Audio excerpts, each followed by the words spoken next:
Menteri Koordinator Bidang Politik Hukum dan Keamanan Menko Polhukam Mahfud MD memimpin rapat Satuan Tugas Dugaan Tindak Pidana Pencucian Uang atau Satgas TPPU. Menurut Mahfud, yang juga Ketua Komite Koordinasi Nasional Pencegahan dan Pemberantasan KNPP TPPU, rapat itu sebagai komitmen bahwa Satgas siap bekerja dan mulai memilah-milah kasus dugaan tindak pidana pencucian uang Rp349 triliun.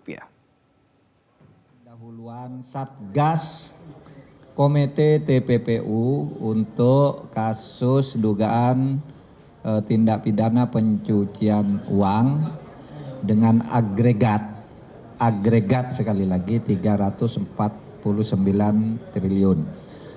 Nah, hari ini rapat hanya untuk memastikan bahwa satu, kita punya komitmen untuk memberikan yang terbaik bagi negara, bagi ketata pemerintahan terutama di bidang pengelolaan keuangan dan pemberantasan korupsi. Itu tadi. Yang kedua, memastikan bahwa semua nama yang tercantum di dalam keputusan Menko Polhukam itu semuanya sudah hadir hari ini. Ada yang hadir lewat virtual karena undangannya baru kemarin sore dikirimkan. Sehingga yang dari Jogja, ada yang sedang di Semarang, di Bandung dan sebagainya. Tadi sudah hadir semua melalui virtual 7 orang, yang sisanya hadir langsung secara fisik hari ini. Jadi kalau pemberitahuan dari saya tidak lebih dari itu, bahwa kami siap bekerja dan mulai saat ini akan segera memilah-milah kasus mana yang akan didahulukan, kemudian ini untuk siapa dan bagaimana caranya, sehingga semua nanti akan bisa, mudah-mudahan bisa sangat produktif sampai akhir tahun 2023 ini. Minimal nanti kalau dari tenaga ahli akan ada temuan-temuan dan rekomendasi bagi perumusan kebijakan serta usulan teknis-teknis dan mekanisme yang lebih cepat bagi kasus yang sedang ditangani.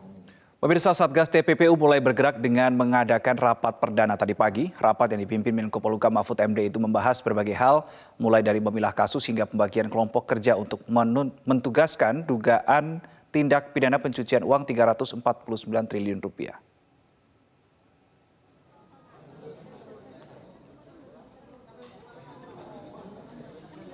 Satgas TPPU akan bekerja hingga Desember tahun 2023. Satgas bertugas untuk percepatan penyelesaian tindak pidana pencucian yang dengan prioritas transaksi mencurigakan Rp349 triliun di Kementerian Keuangan.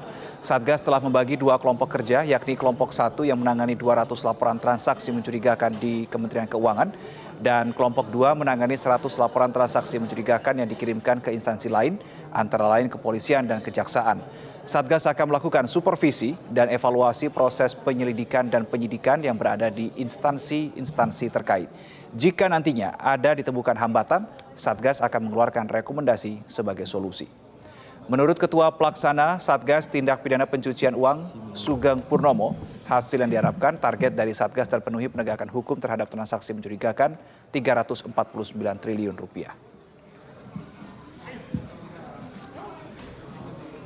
Membuat jadwal untuk beraudiensi dengan KPK. Jadi sekali lagi beraudiensi kepada KPK bahwa pemerintah telah membentuk tim untuk percepatan penyelesaian 300 LHA, LHP dan informasi yang ada. Ini kami akan informasikan kepada KPK terkait tim ini dan bagaimana mekanisme kerjanya. Bahwa tugas penyelidikan dan penyidikan ini inklusi ada pada kewenangan masing-masing. Jadi tim ini hanya mendorong, mensupervisi dan mengevaluasi apakah sudah dilakukan secara maksimal dan apa ada hambatannya, dan apabila ada hambatan tentu tim ini akan memberikan rekomendasi sebagai solusi. Pemirsa, demikian headline news untuk saat ini.